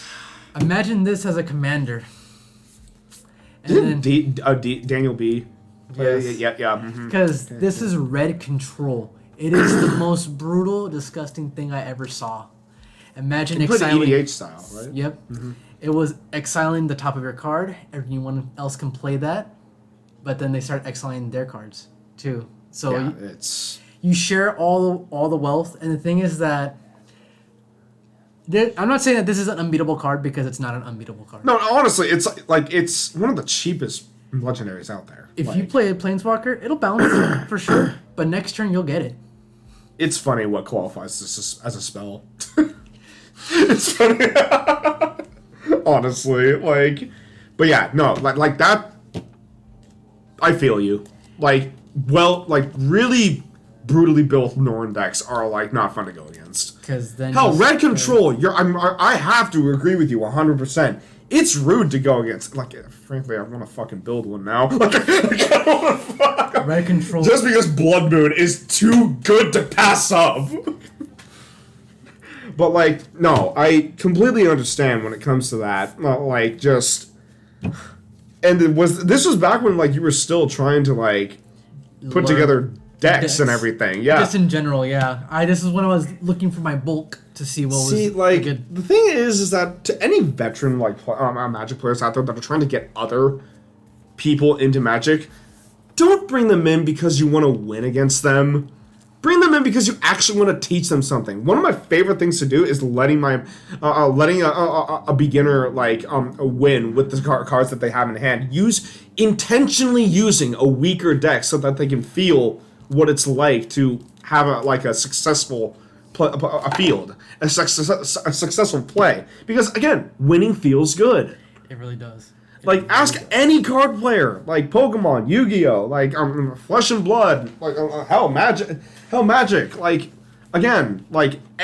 Any player would just likes to win. There are not a lot of players that that honestly intentionally like to lose. I mean, unless masochistic. Unless you're my Anton and I who try to race sometimes to see who could 20-0 themselves before the other player. I remember that time you drew yourself out actually. Yeah, exactly. Let's see who can win who can lose the fastest. I was like, why are you doing that? You're just like, I want to. Yeah, it's because I want to because we're having fun. Exactly. And I was like, wait. Should I be having fun? That's the question that comes up. Well, and then the other question that comes is, I'm having fun, but at what cost? Everything. I guess the biggest example I can give for that is my Tron deck.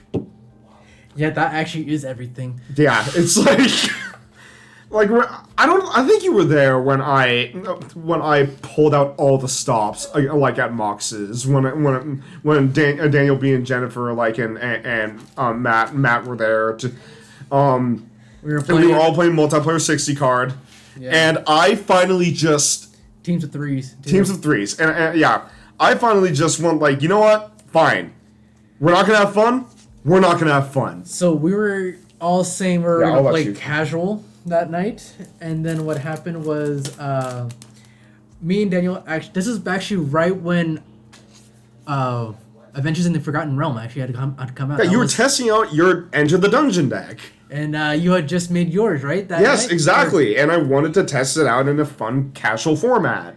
It did not go that way. Well, and plus this is a good point to bring up that again, I'm not against 2 3-headed giant.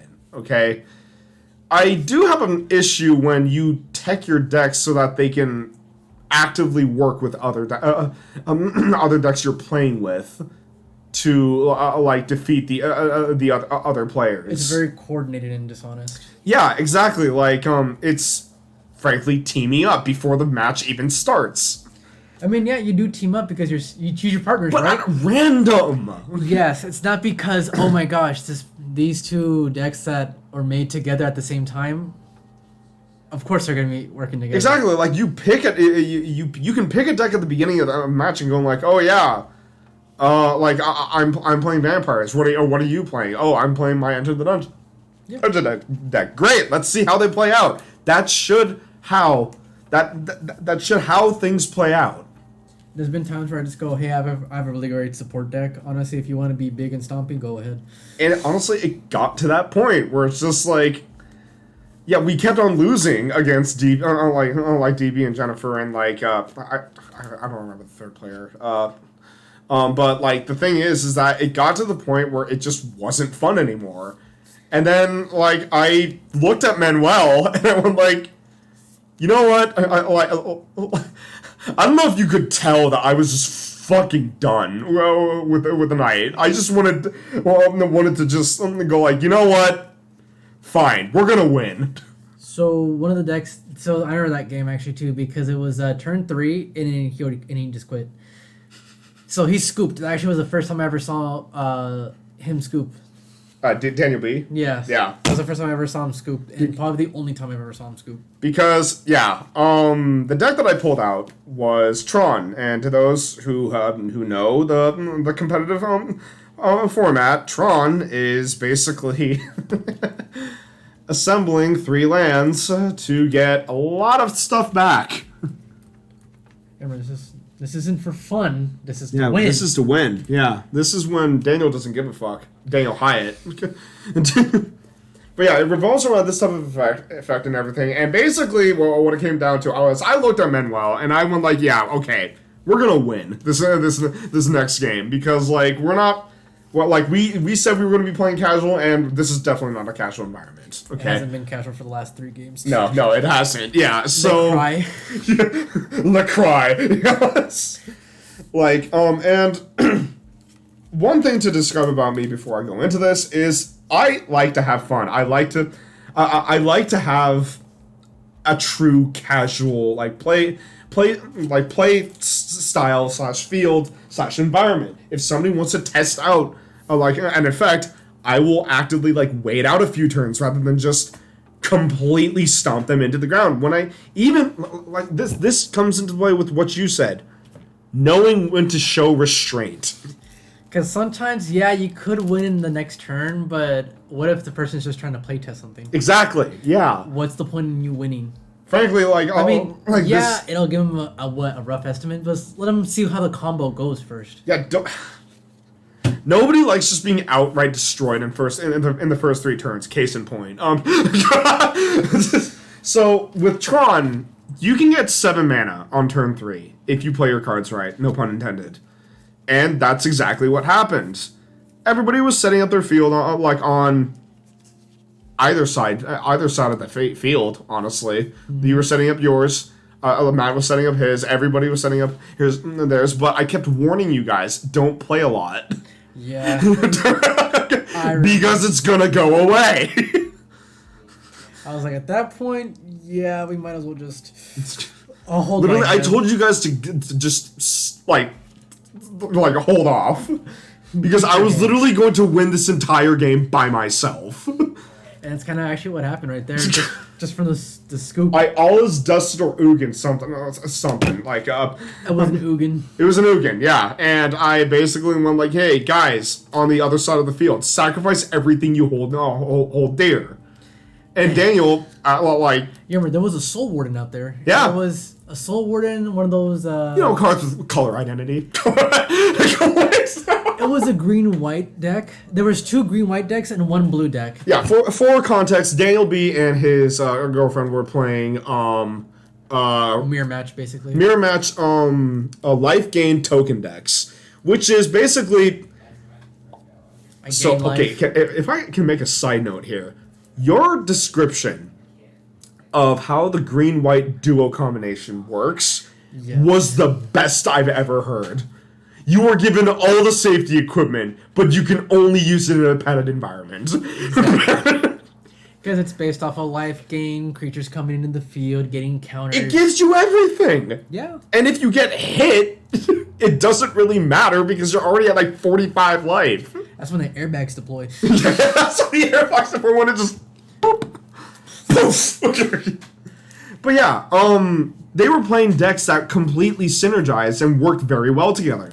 And the thing about 2 3-headed giant is that decks should be picked at random, and if they don't synergize with each other, okay, tough luck. Play around it. Yep. But no, Jennifer and Daniel sort of went okay, no, no, we're going to go into this match because we're going to be the power couple. And here's the thing, actually, playing into there are many different types of players, and the power couple is a very... the ones that only play together. They will only play together, or they will never attack each other. Yeah. Or they sometimes will only attack each other. Yeah. But that's just red eyes. I mean, bloodlust. And here's the thing, though, too, is that both of those life gain decks made by the same person. Yeah. Literally, Daniel B. built 2 decks and had his girlfriend play the other. And they synergize very well together. Also, side note, I have never once 1v1'd Daniel B. Because every single time we met, he would suggest multiplayer. Yeah. I'm pretty sure he has done the same thing to you. Yeah. Have you ever fought him 1v1? Without using a cube? once. Once. Okay, and how'd that go? I played the elf deck, Okay. and he was not playing a deck that he made. So he lost. Why did I just, foresee that coming? Sore loser. Yeah, I mean, to be honest, I am mad sometimes when I lose, yeah. exactly, But it's not... you're not, congratulations, you're a normal player. Yeah, you're human. You're human. Yeah, welcome to Magic the Gathering. Yeah, or welcome to card games. We have Minotaurs. Welcome to life. Welcome to... We have Minotaurs, Dragons, Goblins. You're human. The moment you realize when humans are on a very low spectrum in the multiverse of Magic the Gathering. Yeah. Jason Mind Sculptor is the most powerful telepath. Most powerful human telepath. Nicol Bolas says hi. It's the embodiment of, oh yeah. But I guess, this goes into the point of there are different types of players, and then there are different types of playing, such as playing to have fun, playing for competitive, playing for... Pay to win. Pay to win, yeah. Some people actually have that mindset of pay to win. In my opinion, pay to win people and playing for keepsters are in the same boat. Yeah, I mean, wage matches are kind of cool if they're high stakes and you're somewhere where that if you know was what you're getting expected. into. Yeah, if it's expected, Someone just drops cards on the table and says, "What do you got? Let's play a game." Yeah, they're hiding the stash. Yeah, they're not gonna put more than what they put down an uncommon, and they expect you to put down a mythic. And I think I've gone over this with you before. So, back in the olden days of Magic and Yu-Gi-Oh, you would have to ante up cards in your own deck. Yeah, because that was Card Kingdom, or was that Duel City? That was Duelist City, wasn't it? Duelist City. Duelist City had this weird tradition where you would lose this, just like in Card Kingdom, you would lose the stars, and you had no stars, you lose. You're out. Yeah. Duelist City had it where you actually ante up a card from your own deck. You remember Joey lost his Red Blue Eyes White Dragon, Yep. Red Blue Eyes Black Dragon. Red Eyes Black Dragon, I think. Yep. And you remember that's also how Yugi got the Egyptian God cards too. At least one of them. And see, the thing is that people sort of took that into heart. Yeah. And started bringing it into casual games. There was an entire phase of card playing where people would not play others without anteing up. If you did not want to ante up cards, you did not play the game. It's kind of sad too. Yeah, it was really sad, and I'm glad people lightened up. Imagine you just dropped what? I don't know. When was that actually? When was that usually going on more commonly? Remember that episode of Anime Crimes Division where he goes, lady, I saw this guy take a Blue Eyes White Dragon from an 8-year-old. It's that's who I associate pay to win people with. Yeah, I mean, because it's almost it's really just as dishonest sometimes. Yeah, it's okay, you're literally going in to win and get stuff out of it. How about proxy players? Because that's on the opposite spectrum. I know your thought on proxy players, and I know it came from me. So, you already know about my thought on that. It was introduced by you, but it really came full circle with, so the player we keep talking about is, Daniel B. Daniel B. Pray to God he does not watch this video. And here's the thing, he's a great player because he has great ideas. Oh, yeah. And amazing combos. And like I said, the Weary deck was... He knows how to play EDH. Was amazing. It was something that I loved. I was red control, and it's only 1 cost mana for a commander. Yeah, but let me guess, more than 60% of the cards were They were all just basically basic lands behind them. Yeah, so basically what proxies are is in retrospect, they are printed out cards or drawn out cards, but hand drawn. On this is Black Lotus. Yeah, this is a Black Lotus. Wait, that's a mountain. And he said, "I drew." It's a Black Lotus. It's a proxy. Can't you tell? See the black flower? That's a Sharpie. But yeah, that's the thing though. Is that I mean you can proxy some cards because I'm not gonna pay $200 for 1 card for my EDH. Yeah, that's not for me. It's not worth it. But that's my personal choice too, and I can respect someone else for making that choice too. To make a proxy. Exactly. Like, the thing about proxies is just that I feel like they're good to test out theories. Thing is that it takes over a playstyle for some people. I don't have to buy a card ever again, yeah, but then the people Because I wrote it down. people you play with are just gonna be like, well, I could just make a fake card. It's like, I have a Gaia's Cradle. It's like... It's almost like at that point asking the question, what's the difference between this proxy and a card I wrote and made up myself? A custom Magic card. Which, like, okay, good on you for making, like a really creative card. It's like, okay, sure, awesome. But if you're not going to buy the actual $150 card and stuff, can you really call that deck that it's in a finished deck? Especially if it's your win con, too, sometimes. Exactly. Yeah, it's just If you're like... gonna Cyclone Rift me like that, at least make it the real thing. Yeah, exactly. Yeah, real like, play deal. the real card. Then I'll be impressed. Yeah. Like, if there's something I It's can really- say about losing and such, lose a style. Yeah. Lose a style. Like, lose a dignity in style. Like, go down hard. Like, make sure, like, they alpha strike you in the end. Like, she'll swing with everything. It's so one thing I'll bring up is just not magic related, but it's gonna be that bard I told you about.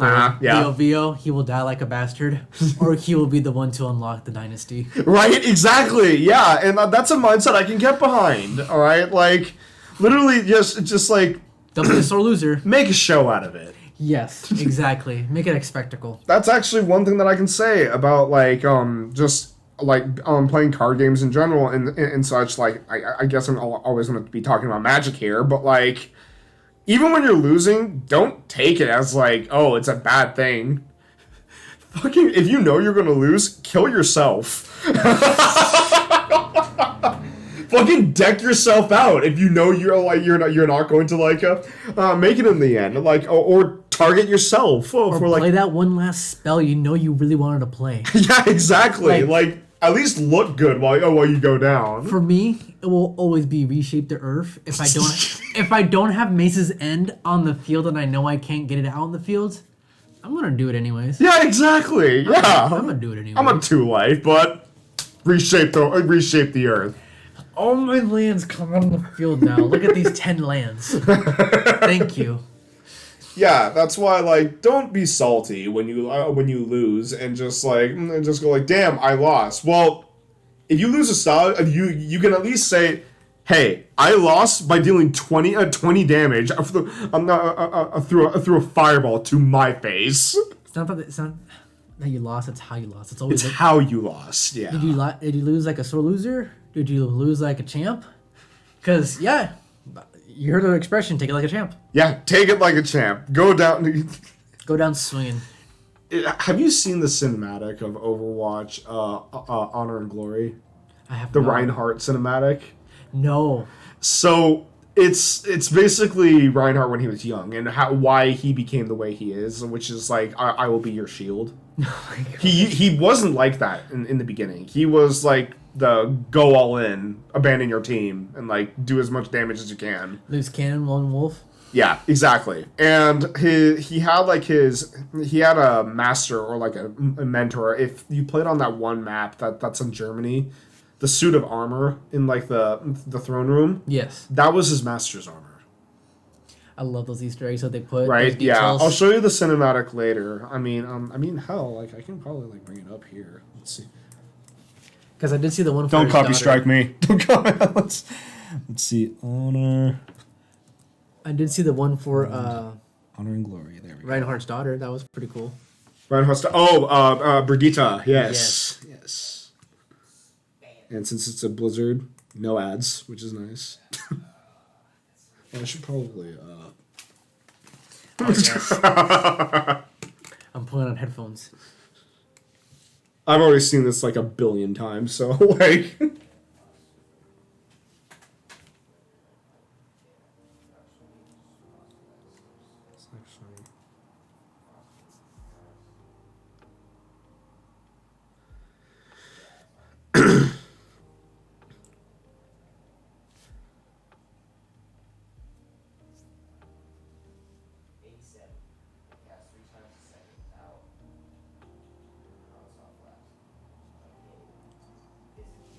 I'm surprised you haven't seen this one before.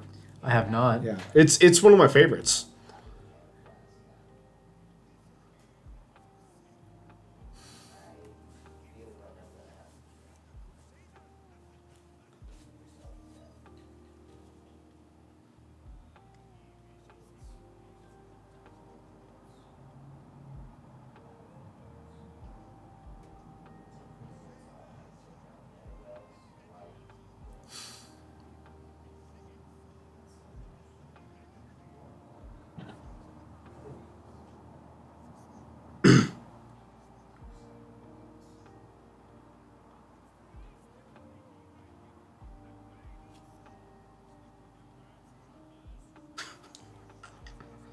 It's like, oh, we know what's coming.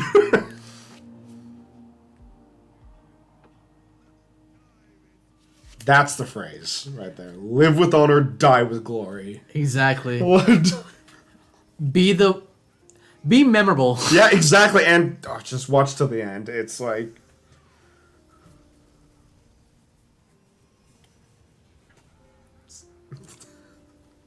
See, this was what Reinhardt was like.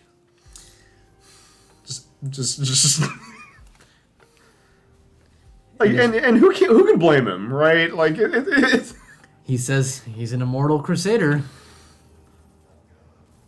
And by the way, this introduces what a character that Reinhardt has history with. Like, you would never guessed it. Whoa. I like that.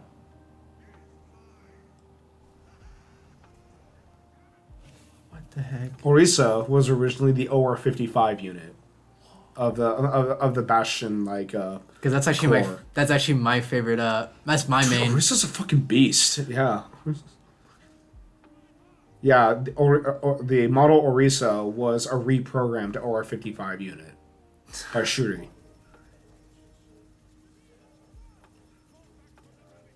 And the original OR-55 units were pretty fucking terrifying. Ruthless. Dual Gatling guns, blades. It's like,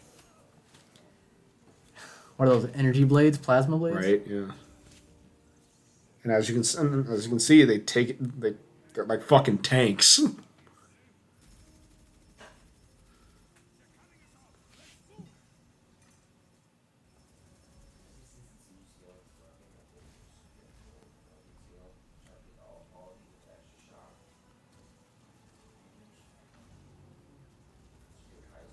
At least from what I noticed, I haven't seen Reinhardt use the shield at all.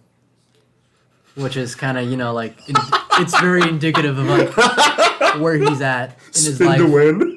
Yeah.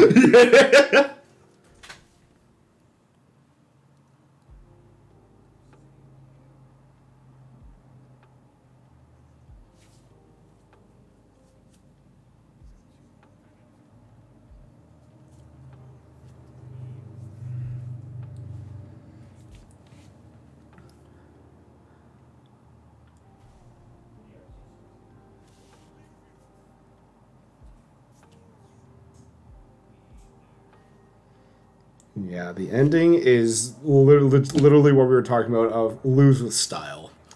Like, that was perfect right there. Be their shield.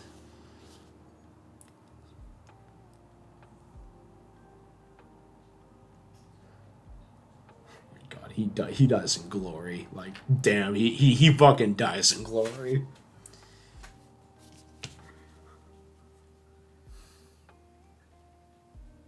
Like, if Reinhardt had like a different ult, I would want him to have what this guy's about to do. Dual wielding those rocket sledges.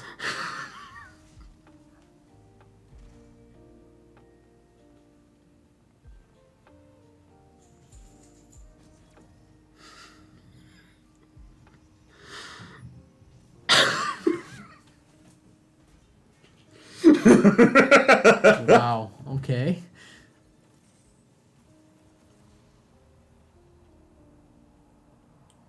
But let's be honest, we all love that right there.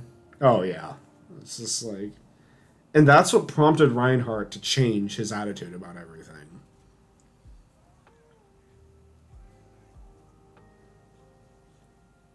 Because of like his former attitude, it got his master killed. Being reckless, being impulsive, no restraint.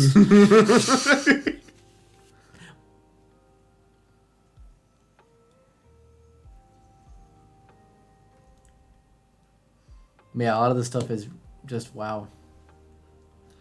If I have to hand one thing to Blizzard, is just that they know how to make cinematics. Like, That is for every single cinematic I have seen from Blizzard is, like, amazing. Yeah, and...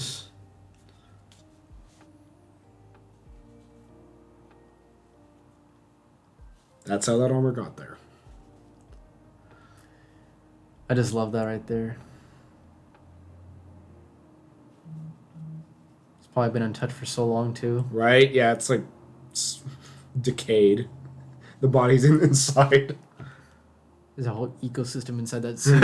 Yeah, like, no. Organisms left unknown.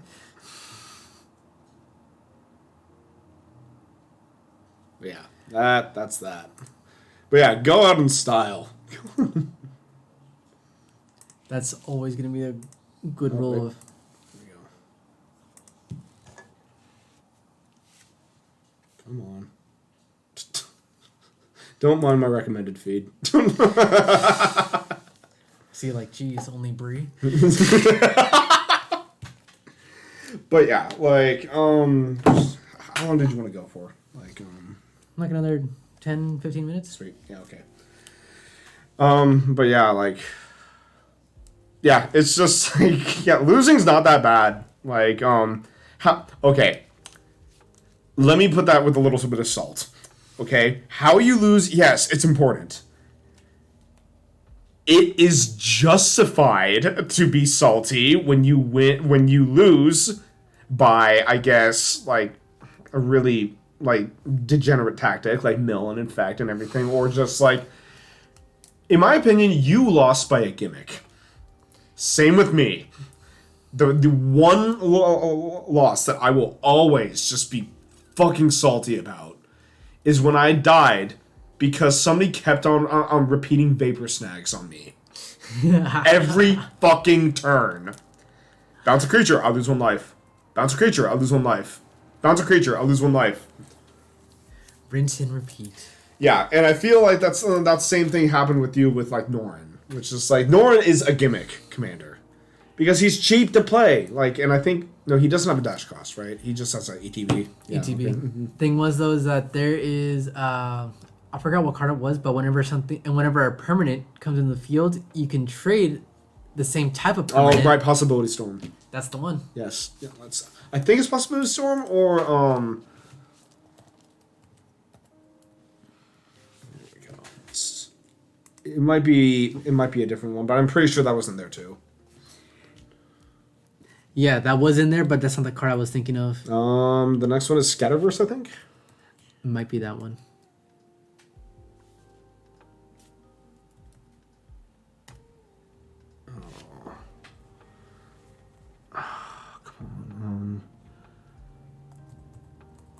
Oh, there's also Perplexing Chimera. No, wait, but it's a Norn commander, so it's not in there. But yeah, it's basically whatever you cast is not your own.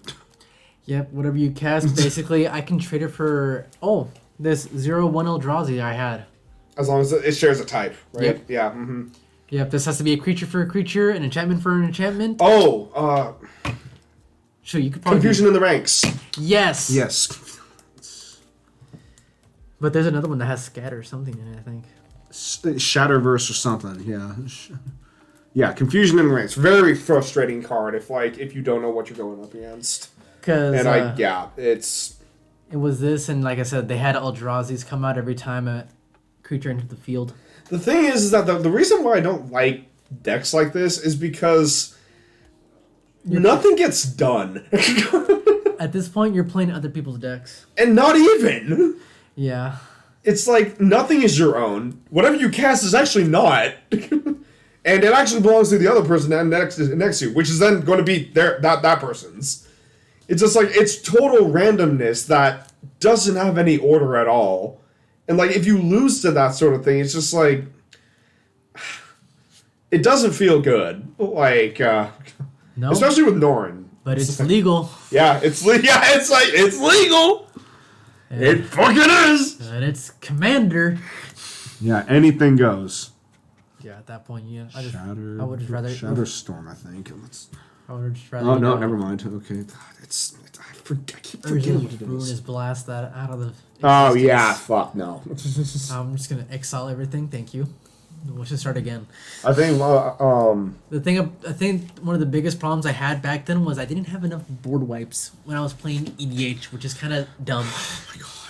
Remember, board wipes will be immensely helpful. Yeah, honestly, in any format, board wipes are really nice. Just because, okay, like, hear us out. Board wipes versus fogs. Board wipes. Negating a turn versus resetting the field. That's plain and simple. It's what it is. Yeah, it's like... You set the field. And plus, like, okay, so, a lot of people will go like, but destroying my field, that means it's destroying, like, what I got instead. The thing is that this is, like, the only time where I will accept secondary main phases. I don't like them as a concept, in my opinion. Because if you think about it, it's, I did everything, I attacked, I should be ending my turn. But instead, I'm going to be doing one more thing before I end my turn. Yeah, I mean, some decks need it. That's why I take it with a grain of salt, but at the same time, I accept that it's a part of the game, and I've used it on several occasions. The only type of thing I'm okay with, like, extending your turn is if you cast a spell to get an extra turn, like Emrakul, or let's say Karn's Temporal or something. Yeah, it's something like that where he just fucking resets. Yeah, okay. You get an extra turn after this, or let's say, see, that's when it's like valid. Exactly. Yeah, like the thing is that like to anybody who watches this that will come back into it, there are proper times to wrath. Always on your secondary main phase. Yeah. Never on your primary. Yeah, because then you're just like, why'd you do that? Why didn't you attack first? Yeah, exactly. And that's when that comes in. That's the thing, is like when you're gonna wrath, always attack first. Get as much damage as you can, even if it's 1 damage. You don't know if they're not gonna block. Yeah, exactly. Unless you have that one card that says you have to ask an opponent a question and they have to ask truthfully or lose the game. I'm sorry, I should have just said, you don't know if they're going to block. God damn it. Unless the card says otherwise. We need to like get a group of people and play an undraft someday. Oh my god. Oh. I play Ashnod's Coupon. Go get me a beer. Okay. Don't play my turn yet. Actually, this card says I can. What the? Yeah, you flip it. Yeah, you flip the table. No. This card says if anyone flips the table, I win. I win. Yeah. I'm gonna pour beer on the table. I suggest you move all the cards away from that. But That's yeah, where it starts becoming like that. But yeah, the thing is that like what was it? Yeah, Wrath's... Yeah, always Wrath on your secondary main phase. Get as much damage as you can before you reset your field. That way you had some productivity. And if you have the capability to do it, give yourself an extra combat turn, an extra combat phase. That's what I'm saying. That's the only time I really will be okay with someone extending their turn. Fucking Iroan colors. Like, why haven't you looked into Gisela yet? Or Aurelia, the war leader? That's a good point. Because I feel like you would love both of these guys. They're both angels, by the way. Aurelia, the war leader. I haven't played with angels at all. Aurelia, the war leader. Fucking stupid ass red-white card. I have lost to her several times.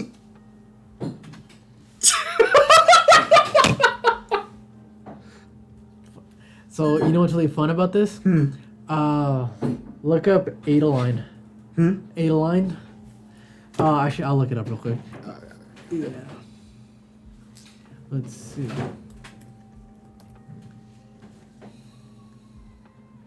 What do I get the feeling this isn't the red white? It's gonna Oh, be it's white. Okay. Oh, 3-drop human. Okay. Number of creatures you control, you attack. Let's tap attacking the. Oh boy. Oh boy. Okay. second main phase. Untap. Let's do Well, it the again. second one I was going to show you was Gisela. Blade of Gold Knight. Oh, it's this one. I've seen this one. What the before. fuck? Yeah, I've seen this one right here before. Yeah. You combine this with Aurelia and Gisela, and you basically just win. It's a second effect that is fucking stupid. That's awesome. Like, I thought you would like this card, honestly. Like, or these two cards, just because, like, if you're playing red white, you better have Aurelia and Gisela in there if you want to win.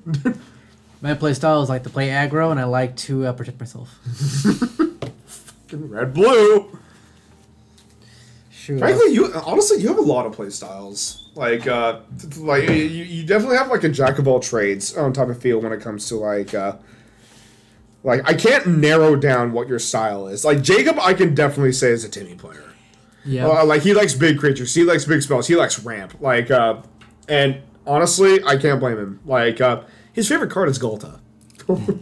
Like that right there in itself should explain everything. I like to watch Command Zone sometimes and just see like, huh, that card sounds awesome for the deck I already have. Why don't I have a playset of it? Yeah, like, and I guess, yeah, now would be like a good wrapping up point. But I hopefully this was like a enjoyable. Like, hopefully it was like a good test. And the test, I will be listening to this later, like at work. I hope you find a card that honestly you'll look and maybe pick up. Yeah, exactly. Honestly, yeah, starting out a deck honestly just starts off with like looking at cards. Because these are some ridiculous cards we just already showed off. Yes. And these are probably going to be like towards the end of the game. Yeah, So- true. Yeah, like I think you can get a lot of ramp on elves. Always build elves. Okay. Anyways, bye bye.